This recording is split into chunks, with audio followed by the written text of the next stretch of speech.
tried to make a play with the Queen 7, but Peter said no, having none of that, thank you very much.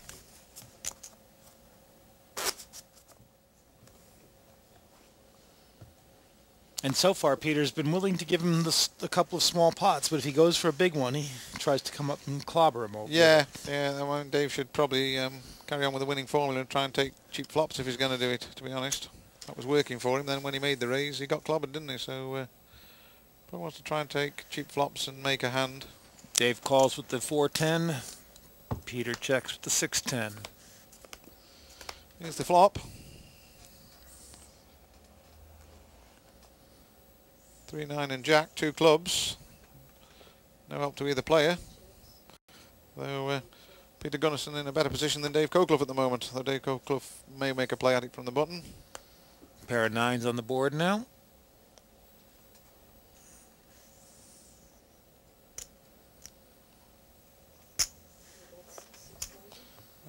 The bet's 6,000. Dave folds.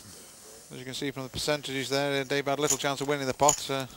Reasonable chance of being a split pot, obviously, in that situation with the 2 9s Jack and the 10 in the player's hand. So any card above a 3 would, in that situation, would be a split pot.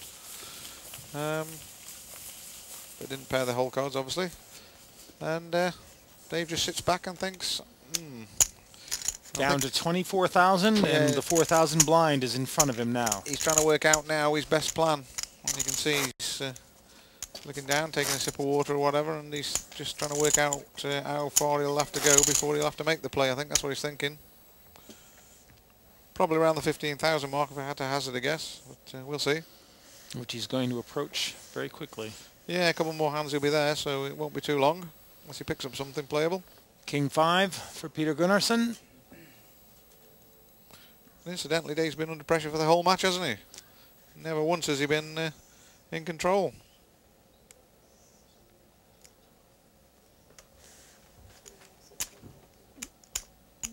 Bet of 10,000. King 9 for Dave Cockloff.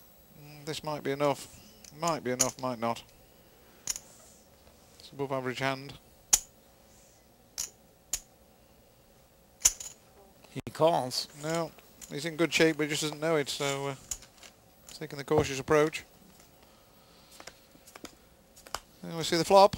King 5 against King 9. And there's a 5. Perhaps as well as he did what he did.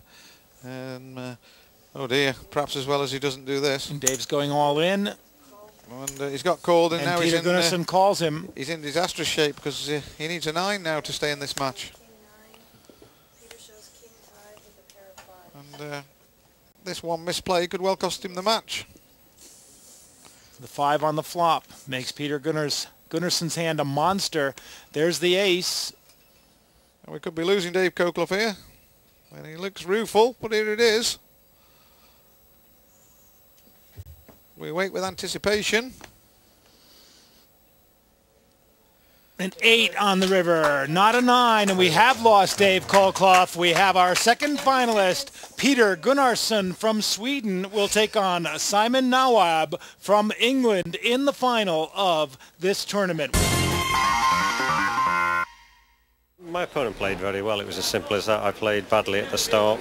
Tried to move him off a few putts, and he called me down with some very good calls. He played very well. And I didn't. It was as simple as that. I think my opponent today was the one that I respect the most so far. So I thought that against him I had to play differently, play smarter, because I know he would respect tricky plays, so to speak.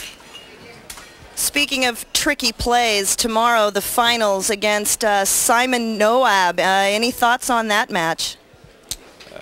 Not too much now. I'm just very happy about this win, but I mean he's a finalist. It's going to be a real tough game, I expect.